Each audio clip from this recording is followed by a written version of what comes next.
Hey there, beautiful, wonderful you, and welcome to this day.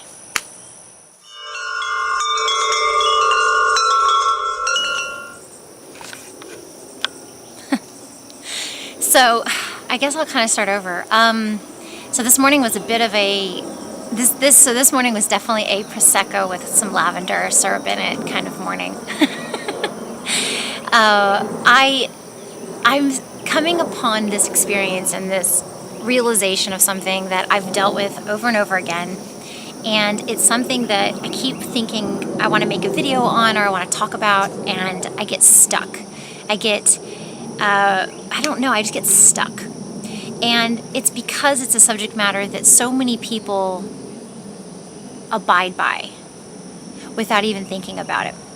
And it's this idea of following the standard and the norm of society and the group that is around you.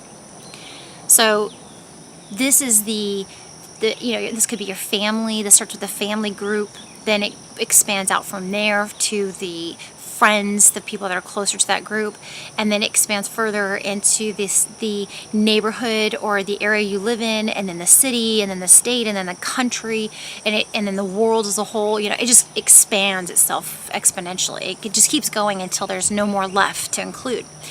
And like me, but if anybody else is just like tired of these standards that they're being pushed upon the individual to live by. And this goes as far as women choosing to shave. I was watching some other videos recently where this person, she is an advocate for feminism all the way, and that's wonderful, that's her choice. But she apparently gets a lot of vitriol from people who really attack her for her choice to shave her body or not, and to grow body hair. And she chooses not to, but she feels inundated all the time with people's opinions. And that video kind of spawned this thought again, this reintroduction into, not introduction, this kind of hashing of this subject matter, which is, what standards are we living by that are hurting us, that are oppressive, that confine, that constrict, that really keep us from living our best life. And that's really what this is all about. It's not about one particular subject matter or one group's oppression over another. This is about the individual. This is about you, no one else. So for me, a lot of varying subject matters I have found through this evolution and this process of self-discovery, I realized don't suit me. And it's been painful to realize, it's been hard and taken a lot of strength and courage to really own up that I don't want to do it anymore. And I'm still doing this, so I still very much understand that this hurts and it's not fun all the time. But that I know that because I've done it before and the results I've received from that have been exponentially beneficial to myself, that if I keep striving and keep moving forward with these processes, and as these issues come up, these constrictions, these realizations of constriction come up from the outside, then I can get through it probably a little bit more intact, with a little bit less being dragged down by it. Because what I've discovered is to pull away from standards and norms of the outside world. It's like cutting off your fingers one by one, inch by inch, on purpose. I mean, because I feel things so deeply, that's how it affects me. It's like I'm purposefully causing myself pain by doing this, because in some regard, and I've known people through my life when I was in younger years, high school and things like that, I had friends that were the go along. They went along with everything. They in some regards, they were fairly laid back, I guess, I suppose. But I remember seeing these people and being very aware of the fact that they always went along with the group. Never did they stand in obstination? Did they ever, object? Did they ever have any problems or issues? And that might not have shown until in private experiences. And I do remember a few times people who were like that being more open in a private, one-on-one sort of situation and expressing their dissatisfaction. But, it wasn't all that often, and have become a much bigger deal, right? Things that are actually like egregious. These things need to stop happening in society and in populations and in people. They need to stop doing this. So when I became more aware of the things that were wrong with the world, it started out with that, is what's wrong with the world, and that, is a bias that I have because I had a very challenging upbringing and for myself. And I realized as I've gotten older how to help myself with that negative bias. So this isn't a negative bias. This is actually a realization. This is an awakening. This is it's like coming out of a coma almost, It's like shocked that the world is this way, And how have I lived like this for so long? And it's things like women shaving, how a woman, and I'm going to come from this from a feminine angle because I'm a one, speaking from my experience here. But it's also the idea of how women dress, how they fix their hair or they don't, if, like the little things that they wear. Like if you wear the wrong shoes, you're ostracized, kind of a thing. The car you drive, if you're thin or not, if you're dieting or not, those components of weight control and weight issues. This is far and wide. This is like every aspect of a person's life can be actually completely dictated by the outside. And very little of it, if any at all, is taken by information that is from the self, from the intuition, from the heart, from that person's deepest, wants, needs, and desires. And I'm here to offer liberation to you and let you know, my fellow wonderful human being out there, that you are absolutely okay to relieve yourself of all of that. Take it away. Just wash it down the drain. Just wash it away. Take a shower. It's gone. That's it. It's not an easy process, or it's not quite so easy as that. I wish it was. Maybe it is for some people. Maybe it is for some issues, certain topics, certain subject matters. And everybody has their soft spot, their tender spot. I have mine for sure, and mine are unique to me. Somebody might share those, but we all have a unique way of seeing it, right, and interacting with it.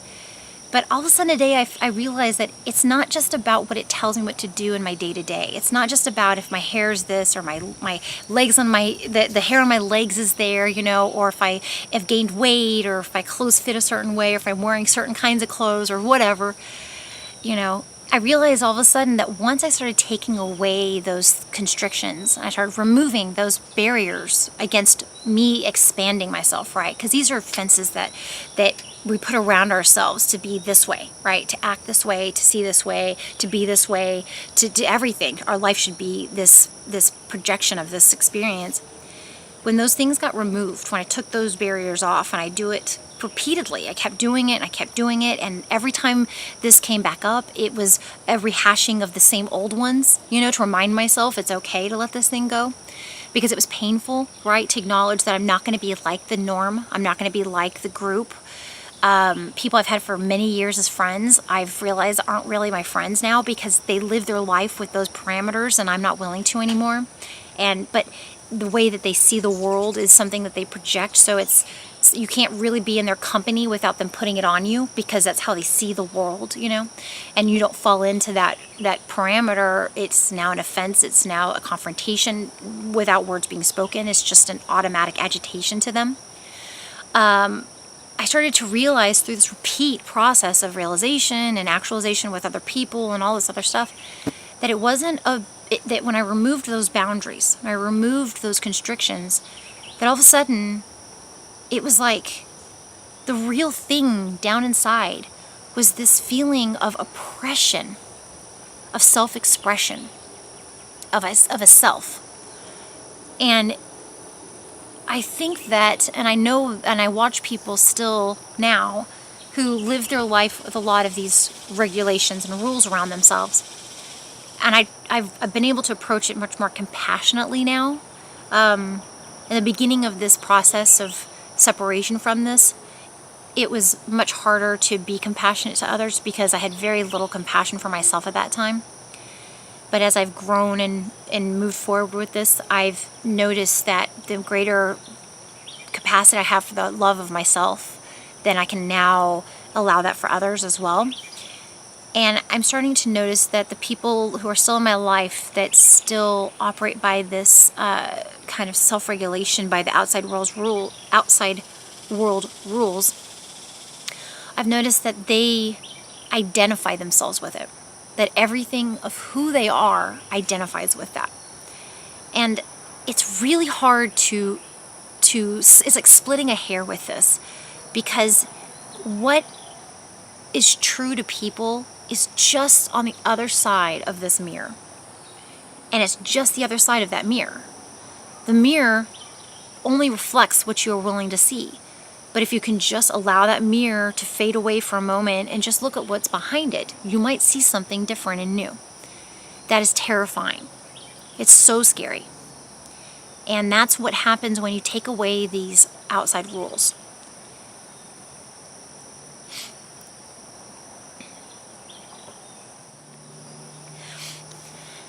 Not maybe everyone deals with this.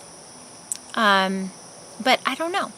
You can't, it's really, really hard to ask people to give you an absolutely, raw answer on these kinds of questions, because the instinct is there that operates by those rules.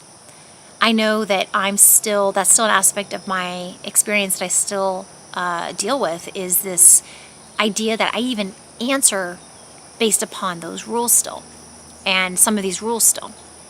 So I've caught myself correcting myself in that moment, saying, no, I don't know why I said that, and it sounds awkward at first, because that person may be, a little bit shocked, like, that's weird, why would you say that then, but it's more awkward when you say things you don't mean, and then don't act in that way that then follows with that.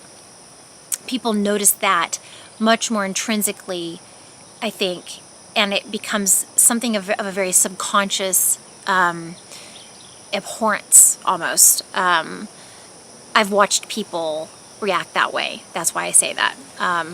Not that I've noticed it in myself, but I have noticed other people who are very, like I said, very much dictate their lives by the outside rules.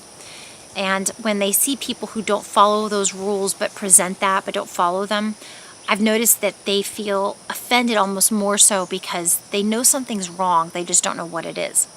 And they just say, oh, I don't like that person.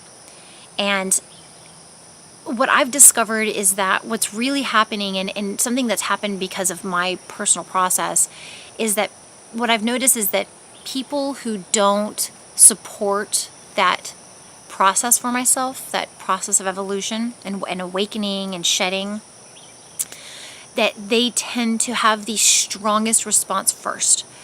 It was something that it's a process of evolution that is very, it can be very incremental. It also can be very sudden, like big shifts can happen all of a sudden. I have seen that happen. In fact, that's probably been the most obvious ones, are the big shifts ones. And I think that all people think that it happens that way, and I will tell you, it does not. In fact, most of the hard work is the baby steps, because you have to constantly reaffirm that it's okay that you choose this and not the norm, that you choose this for yourself and not because someone else wants it for you. And that's the hardest part about it, is to know why you're doing it. And I always, always, always cannot reiterate that enough. I'm having to remind myself I'm doing it for myself, and that is the best thing. These caring for the self, doing for the self, acknowledging the self, that is the number one plague of the world at large, as a whole, is the inability to really be with that person that we are inside. And it's because the world has, especially the West, we live a very sans emotional life on the outside. And so people really get in on the grittiest of those emotions, and that's where they really hang out, is I've discovered recently, hate watching. So apparently there's this whole genre of people, I don't know how you call that, that watch shows that they hate just to, I don't know, I thought it was to watch it fail, but I don't know, I couldn't read this article anymore, it was kind of disgusting. But it was the idea that people watch things that they hate, and they really hate the person, they hate the subject, they hate everything about it, but they love to watch it because they hate it so much. And I just thought, that's gotta be painful. that has got to be really, really painful.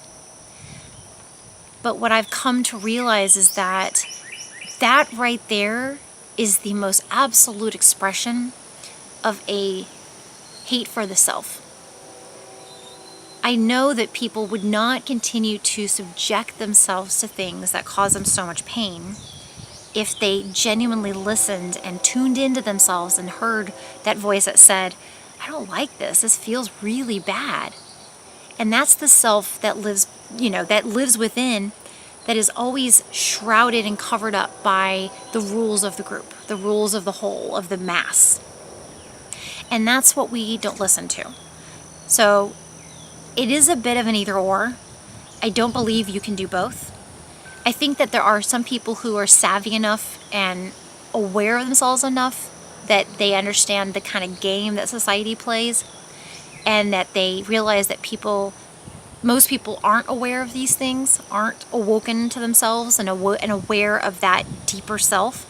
So they play by the rules of what people expect to see on the outside, while maintaining a sincere strength and wherewithal to the inside.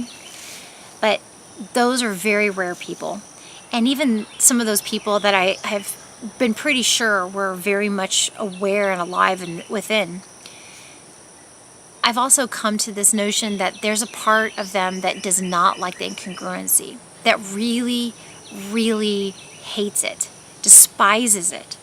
And that is also, very obvious in some aspects of their experience.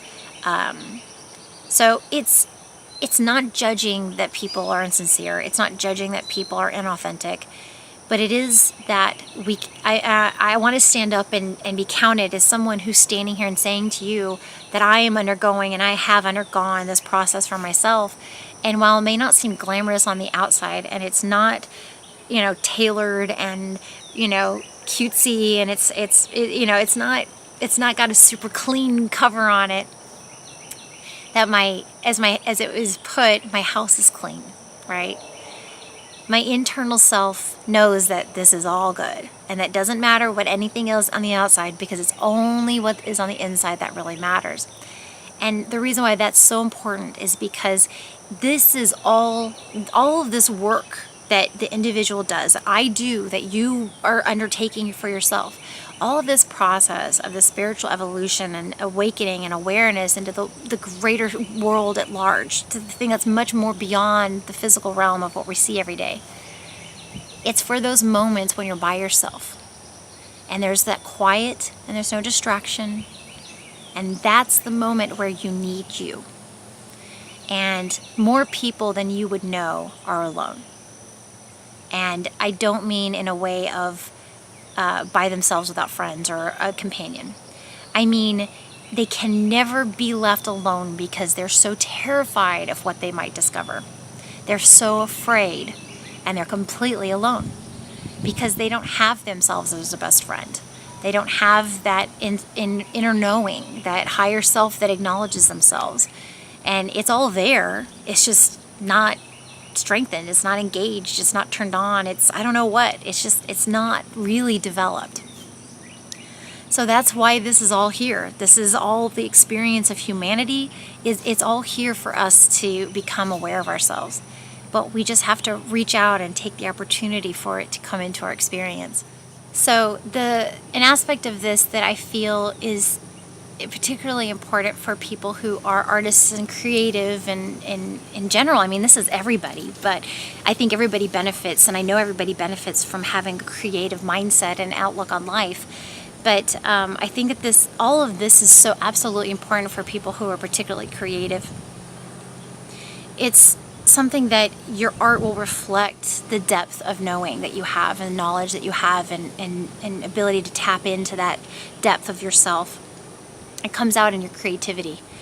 And I think too many people live on the surface of their lives and who are beautifully, wonderfully creative, except that they only go with the surface of their experience, which is still great. But I'm tired of people thinking that pandering to the base, to the most basic of things is enough, And it's not that we all need to create revolutionary art, that's not the goal and objective of everything, but that it's like there needs to be the ability to do it if you ever wanted to. And I think too many people go for what's easy rather than what's right, what's good, what's best, you know? I feel like a bit like a civil justice warrior, you know? But not really. That's a social justice warrior, not the same thing. I want people to awaken to themselves. I want them to be aware of this beauty that is innately theirs, that is uniquely them. So that's, you know, this all started off, this video, I came into this thinking I was angry because I was so frustrated that the world is this way. But my higher self and I have talked about this a lot over the years. And the actual realization I know that I've had and I continue to have and wake up to and aware of all the time, and this is filled with lots of compassion, is that everything in this world is put here for us to learn something, to gain something from it. And it's only for our benefit.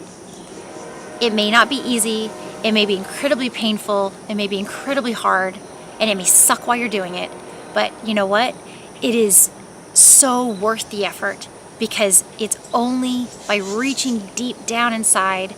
The deeper you go, the deeper you can get, you know, with some compassion, knowing that you don't go deeper than you can tolerate, the greater capacity for joy and happiness you have on the other side. And the more resilient you are as well. And as you get older, that will become very important to your life. Because eventually there's a point at which, when you get older, and I've watched this happen to a lot of people that I grew up with that were older than me, but as you get older, it's only going to get harder to cover up the false. It's going to, you know, to perpetuate the false self.